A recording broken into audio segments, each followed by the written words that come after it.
વિકસિત ભારત રોજગાર અને આજીવિકા મિશન યોજનાના અમલ અને તેના લાભોની માહિતી આપવા માટે આજે કમલમ રાજપીપળા ખાતે પત્રકાર પરિષદનું આયોજન કરવામાં આવ્યું હતું। આ પત્રકાર પરિષદમાં રાજ્ય સરકારના મંત્રી ઈશ્વરસિંહ પટેલ, ભરૂચના સાંસદ મનસુખ વસાવા તેમજ ધારાસભ્ય ડોક્ટર દર્શનાબેન દેશમુખ ખાસ હાજર રહ્યા હતા।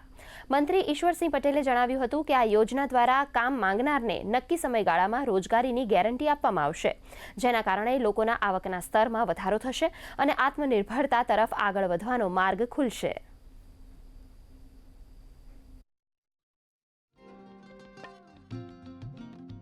જે રીતે લોકોને સ્કિલ દ્વારા કામ મળે, પોતે એક સાહસિકતાથી પોતાને આર્થિક રીતે પગભર થાય, એ માટે આ અધિનિયમમાં લેવામાં આવ્યું છે। જે સ્વસહાય જૂથની બહેનો છે એને પણ રોજગારી તો મળે, પરંતુ સાથે સાથે કામગીરીમાં હાટ બજાર હોય, આ અનેકવિધ કામગીરી એમના થકી એમને રોજગારી મળે, માત્ર મજૂરી નહીં પરંતુ એનું સ્કિલ પણ વધે અને એક સાહસિક ઉદ્યોગ સાહસિક તરીકે એ પોતે આગળ વધે।